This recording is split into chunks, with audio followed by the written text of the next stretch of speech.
je vais partager avec vous une histoire qui est... je ne sais pas par qui commencer, en fait. Je commence par Agnès ou par Christine? Elle a le micro. Agnès a le micro. Donc, tout le monde voit Agnès. Agnès, tu es avocate. Oui. Tu es également médiateur professionnel et tu as fait un choix, tu le disais ce matin, ça fait 14-15 ans que tu pratiques de la médiation aussi, tu l'as intégré, tu es également formatrice, tu interviens sur les formations CAPEM, tu fais le lien entre la profession juridique et la profession aussi de médiateur, tu es également donc formatrice. Et puis aussi, tu as fait des choses pendant le confinement que je signale comme ça au passage, parce qu'avant que tu racontes l'histoire, je vais quand même dire que tu as fait quand même quelque chose de très original pendant le confinement qui fait qu'aujourd'hui, on se dit tous, mais c'est possible de propager ça, c'est que tu as accompagné des particuliers en qualité relationnelle. Alors qu'habituellement, nous, on n'intervient que sur le terrain de l'entreprise, parce que c'était là où l'entreprise ou le système judiciaire. Et puis toi, tu t'es dit, pendant le confinement, je vais déconfiner tout ça, je vais déconfiner la qualité relationnelle, je vais dispenser de la qualité relationnelle à des amis et également des amis d'amis. Et des amis d'amis. Donc, ça a été quand même des moments forts parce que tu as accompagné ces personnes-là pendant plusieurs mois. Hein. Oui, c'était régulièrement, toutes les semaines ou tous les 15 jours. Pendant 2 mois. Avec des résultats qui ont été, à chaque fois que tu m'as raconté, à chaque fois plus étonnants les uns que les autres, plus brillants, plus amusants aussi, parfois c'était amusant, parce que c'est quand même pas piquer des verres d'écouter des personnes qui sont en conflit et puis avec quelques phrases en sortir et de trouver des solutions, parce que tu les as accompagnés sur des choses aussi très particulières. Tu as fait de l'accompagnement pour de la rédaction de lettres, de la rédaction. Donc, c'était vraiment un travail... C'était leur quotidien, leurs petits soucis. Ce n'est pas leur conflit nécessairement, mais des difficultés rencontrées dans leur relation avec un cousin, avec un fournisseur de matelas, avec un des copropriétaires. Ça, c'est quelqu'un qui intervient en tant que syndic bénévole. Voilà. Donc, dans leurs difficultés du quotidien, les aider dans leur façon de communiquer et de se comporter face à l'autre. Donc, ça s'est passé par la rédaction de courriers, de mails, les préparer à des échanges téléphoniques également. Ouais. Oui, donc c'est quelque chose que les médiateurs professionnels, pour s'approprier vraiment cette discipline qu'ils ont acquise dans le cours de leur formation, quand ils se disent, et maintenant, qu'est-ce que je fais? Eh bien, transmets ce que tu as appris, parce qu'en le transmettant, eh bien, tu fais progresser tes compétences, tu les entretiens, et puis en plus de ça, tu les diffuses, tu le partages. C'est l'économie des savoirs.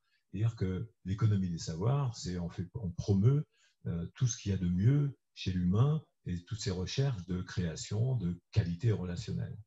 Donc ça, c'était une chose. Hein, je voulais dire qu'aux médiateurs, je passe quand même cette information, c'est que si vous voulez vraiment vous approprier tout ce que vous avez appris dans cette formation, vous qui allez avoir le CAPEM, le certificat d'aptitude à la profession médiateur demain, et vous qui l'avez déjà, vous qui l'avez eu il y a des années, eh bien, vous ne pouvez entretenir vos compétences que si vous les diffusez. Et les diffuser, ça ne vous empêche pas de vous faire payer, hein, parce que c'est du temps, c'est la vie, etc., c'est la vie économique.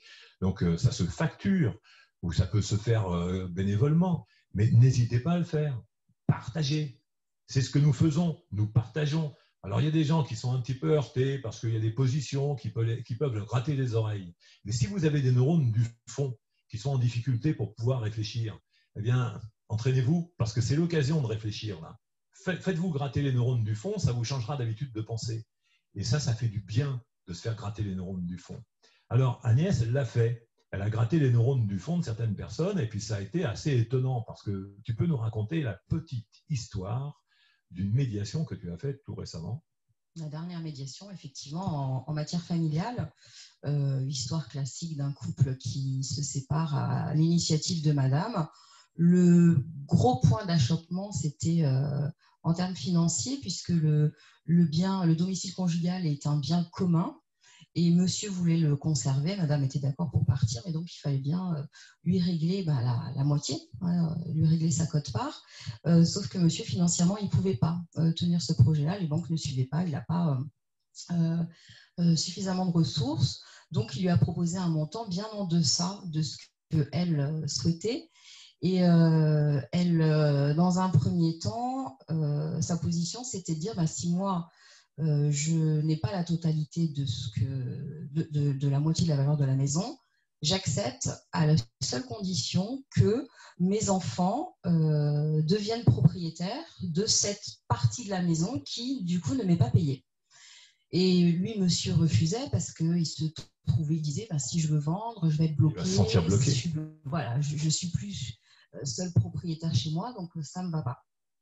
Et ce qui bloquait principalement madame, c'est qu'elle était persuadée que son mari allait, une fois la maison entièrement sa propriété, qu'il allait la vendre pour pouvoir utiliser l'argent et notamment en faire bénéficier la compagne qu'il a et qui est pour l'instant cachée, mais bon, la femme est quand même au courant. Voilà, donc elle était persuadée de cette intention de monsieur. Et donc, ça ne le voulait pas. Elle dit, moi, j'ai envie de laisser quelque chose à mes enfants. Et donc, je ne veux pas renoncer à tout ce qui me revient sur la maison, si c'est pour que mes enfants n'en bénéficient pas. Donc, habituellement, ça, c'est une situation de blocage. De blocage. Donc, on va devant le juge pour d'abord divorcer. Et puis ensuite, seulement, une fois le divorce prononcé, on procède à la liquidation du régime matrimonial. Donc, c'est vrai qu'on part sur plusieurs années de procédure. Pour peu qu'on se dise que madame est potentiellement en position de faiblesse compte tenu du fait que c'est elle qui a choisi de partir et puis qu'elle ne va pas obtenir gain de cause avec quelqu'un qui résiste et qui oppose une résistance qui peut paraître complètement injuste, parce que ça obligerait la personne à être dans une situation d'indivision. Donc, c'est quelque chose qui juridiquement est contestable. Donc là, toi, tu fais progresser la personne sur sa pensée. Donc en fait, ils sont allés en médiation. Mais je suis à chaque fois étonnée sur les médiations. Pourtant, depuis toutes ces années, je n'ai que des exemples de médiation qui fonctionnent et rapidement. Et c'est vrai que je leur avais proposé donc un entretien individuel chacun et une réunion dans un premier temps, mais en leur disant et en étant moi-même persuadée que à l'issue de cette première réunion, on fixerait les réunions suivantes. Et donc, je les ai reçus en entretien individuel. Madame était toujours très ancrée sur sa position et toujours avec cette idée que monsieur essayait de l'embobiner et que lui, il voulait la mettre dehors, lui donner le moins possible et puis après pouvoir vendre la maison et bénéficier de l'argent pour mener la belle vie avec sa nouvelle compagne. Et donc, la réunion se tient une semaine après l'entretien individuel avec madame. Et là, changement radical. Une réunion, moi, j'avais bloqué, je leur avais dit, j'avais bloqué un créneau de 2 heures en disant après 2 heures, on arrête. Moi, parce que tu partais en voyage. Parce que j'avais un rendez-vous personnel que je ne voulais pas décaler. Donc, j'ai dit, je bloque 2 heures. À l'issue des 2 heures, voilà, quoi qu'il arrive, c'est terminé. Et 55 minutes, ça a duré. Et les 55 minutes ont permis d'acter et de poser les points en fait dont ils avaient déjà discuté avant de venir en réunion. En fait, ils avaient déjà causé suite aux entretiens individuels. Voilà, ils avaient causé suite aux entretiens individuels. À la suite des entretiens individuels, ils ont pu discuter et poser un accord qu'ils ont ensuite évoqué devant moi lors de la réunion. Et madame avait complètement lâché, donc elle acceptait le montant que monsieur lui demandait et sans maintenir son exigence de voir ses enfants devenir propriétaires d'une partie de la maison. Et en me disant, mais ça m'a vraiment fait du bien de discuter avec vous la semaine dernière. Vous m'avez donné, ce sont ces termes, vous m'avez donné la gifle qu'il fallait pour me remettre les idées en place. Parce que mon mari, je ne sais pas ce que j'avais en tête, pourquoi j'étais persuadée qu'il voulait lui pourrir la vie. Ouais. Alors qu'il est comme moi, on a les mêmes valeurs, on a envie de laisser des choses à nos enfants. Ces enfants, ce sont la prunelle de ses yeux, il a toujours tout fait pour eux, donc il n'y a pas de raison que maintenant il ne fasse pas aussi encore les choses pour eux.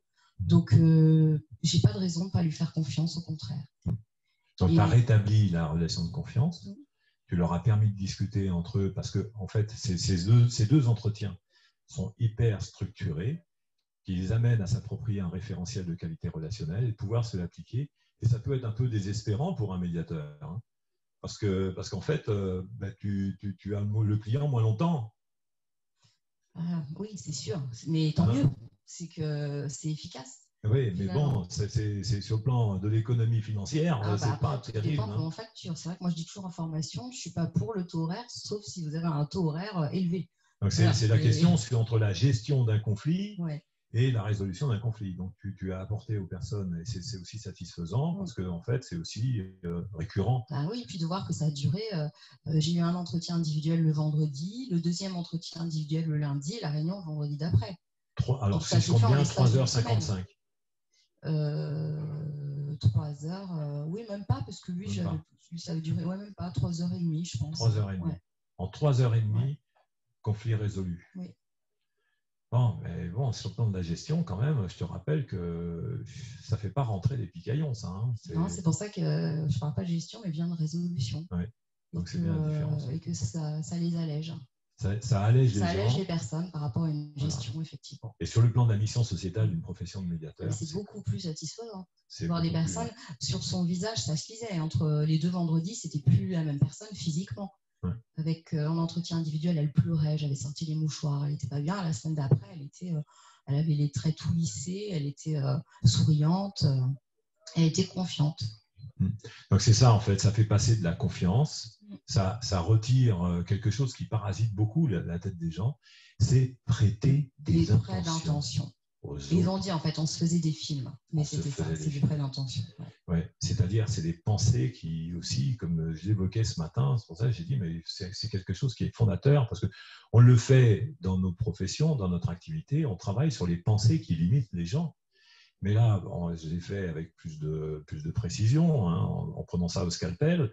Mais là, on le fait d'une manière fluide, dans un processus structuré qui permet aux gens de se rendre compte qu'ils prêtent des intentions aux gens, des intentions négatives par définition, parce que le prêt d'intention, c'est quelque chose qui est classique, hein, qu'on fait également. Même de façon positive. Même de façon positive, mais ça ne dérange pas. Mais c'est le même modèle quand même des pensées négatives, des prêts d'intention négatifs, qu'on attribue aux autres. On regarde l'autre et puis on se dit, en fait, il veut nous polluer la vie, il veut me faire du mal, il le fait exprès, il est déterminé pour ça. Il a des stratégies. Il a des idées derrière la tête et il cherche à m'embobiner.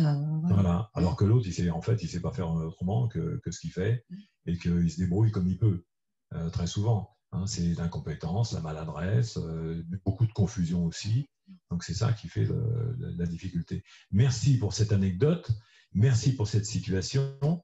Je ne reviendrai pas à t'en redemander une tout de suite, mais peut-être un peu plus tard quand même, parce que ça me donne envie. Je pense qu'il y en a d'autres personnes qui ont envie d'entendre des histoires comme celle-là. Merci Agnès.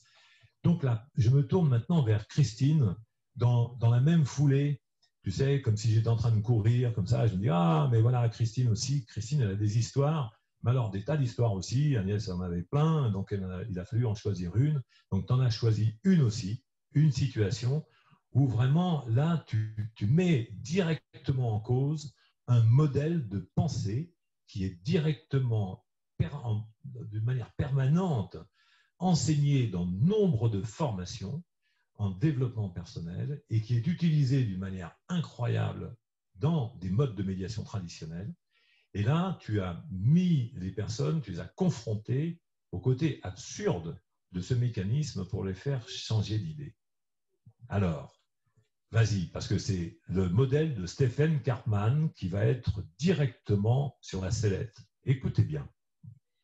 Alors, c'est dans le cadre du travail, donc une équipe de 14 personnes.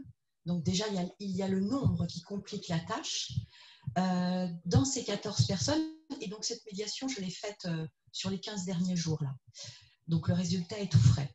Sur ces 14 personnes, il y a particulièrement 3 personnes qui exercent un métier différent des 11 autres. Et c'est l'interaction entre les différents métiers qui fait la complexité, notamment pour les risques psychosociaux, le domaine technique dans le JTE, sur lequel j'interviens en tant que préventeur. Donc, Attends.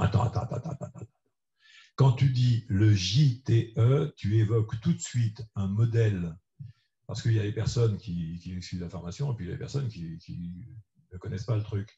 Donc, autant leur dire, parce qu'il faut qu'ils en profitent.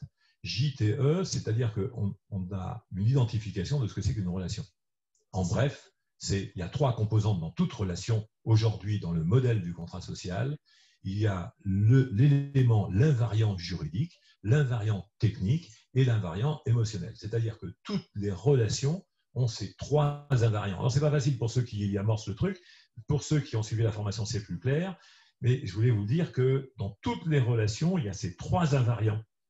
Et ça, c'est très important de se le dire parce que comme ça, ça nous permet d'intervenir sur l'un de ces invariants qui est notre particularité, notre spécificité, qui est l'émotion. Je te redonne la parole. C'est ça. Et en fait, depuis ce matin, on voit Edith Delbray dans l'interview précédente a montré l'interaction, la complémentarité entre l'avocat qui traite le juridique et puis le médiateur professionnel qui traite l'émotionnel.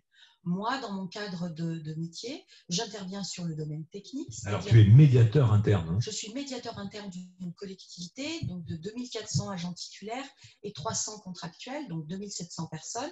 Et donc, j'interviens sur la qualité des conditions de travail, c'est-à-dire comment les métiers peuvent-ils, entre eux, arriver à fonctionner. Au-delà du relationnel, dans la qualité des conditions de travail, l'organisation du travail. Et donc, cette équipe, eh bien, je perçois qu'il y a 3 agents prioritairement en conflit, un chef de service avec ses 2 seconds, et j'oriente la médiation sur ces 3 personnes. Donc, on parvient à un accord. Parmi ces 3 personnes, il y a un harceleur et puis des personnes qui sont victimes, le fameux modèle que tu décris.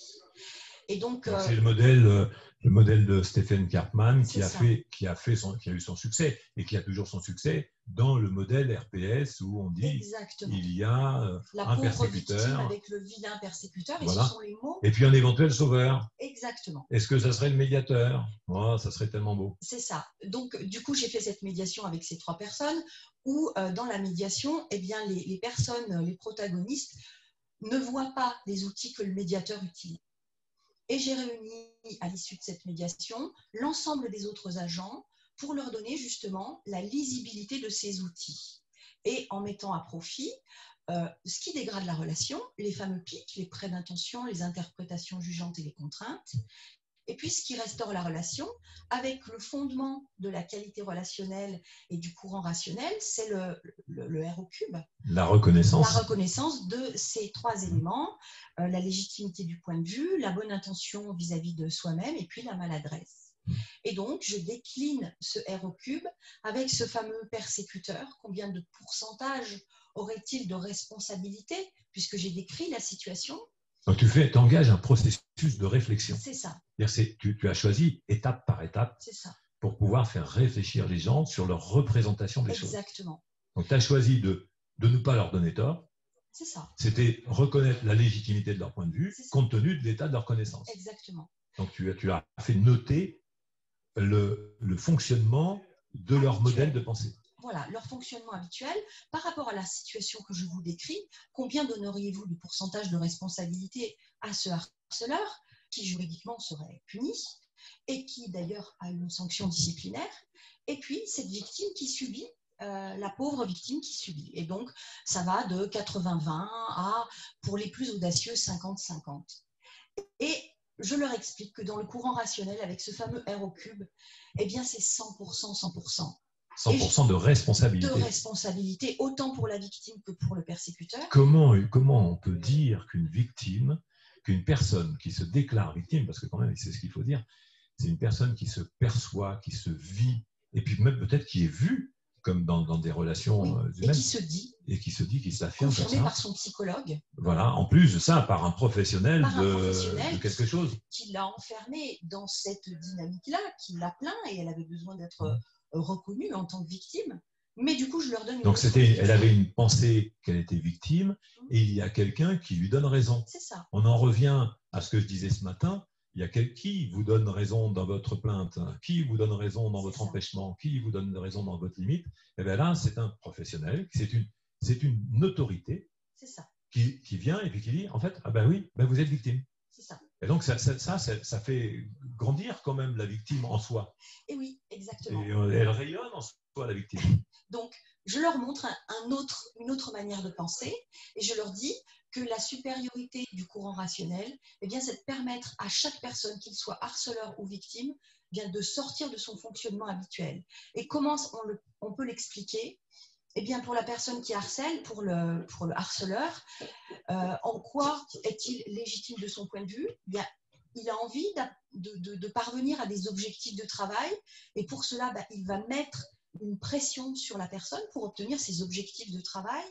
Et puis, la bonne intention qu'il a vis-à-vis de lui-même, c'est d'arriver à obtenir ses 100% d'objectifs de travail. Donc, il a des bonnes intentions vis-à-vis de lui-même, mais il est très maladroit parce qu'il met cette fameuse pression vis-à-vis de la victime. Maladresse, ignorance, négligence et peut-être même de l'indifférence, c'est-à-dire qu'il ne voit pas ce qu'il fait, il ne perçoit pas les conséquences dont il va être accusé. Et s'il le perçoit, eh bien, de son point de vue, il va se dédouaner.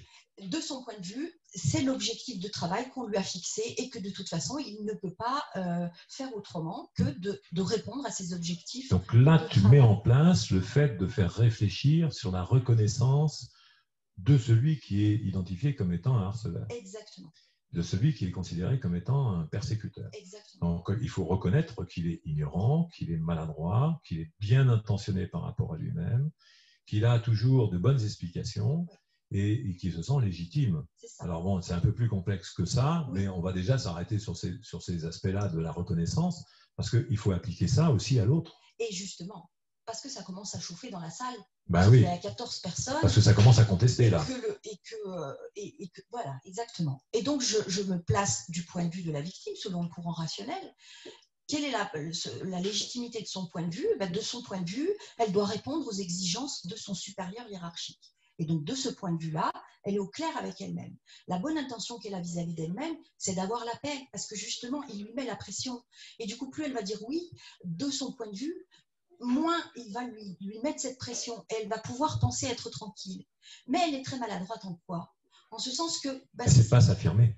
Elle ne sait pas, elle accepte quelque chose qui, au fond d'elle-même, c'est inacceptable. Ça lui pose un problème. Et elle n'arrive pas à dire non. Elle n'ose pas s'affirmer, elle ne sait pas s'affirmer, et donc elle se retrouve en fait dans une dynamique maladroite, elle aussi, d'ignorance, et donc elle en arrive à prêter de mauvaises intentions à l'autre, parce qu'en fait, elle ne sait pas faire. Et donc, il y a un parallélisme de comportement des deux, quand on peut identifier que s'il y en a un qui fait pression et puis l'autre qui subit la pression, en fait, ils ne savent pas faire. Et le pire, c'est que la victime, elle demande à l'autre de faire ce qu'elle-même n'est pas en capacité de faire. Et oui, donc en fait, la victime est contraignante à sa manière. Exactement. Et oui, ça, c'est pas facile à intégrer quand même. Mais du coup, tout le monde recule par rapport à sa posture et je fais un tour de table à la fin de cette démonstration. Mais les gens, ils comprennent qu'il y a une autre manière de réfléchir, une autre manière de penser. Tu veux dire qu'on peut s'adresser à l'intelligence des humains. Exactement. Et arrêter de les prendre pour des gens qui ne savent pas réfléchir. Il faut les accompagner dans la réflexion. Et c'est exactement ça. Et en fait, ça marche en collectif. Alors, il faut bien maîtriser les outils, mais en fait, ça marche. Voilà, donc là, ce que tu proposes, c'est encore autre chose. C'est-à-dire que tu utilises ça habituellement, comme le disait Agnès, dans une relation interpersonnelle.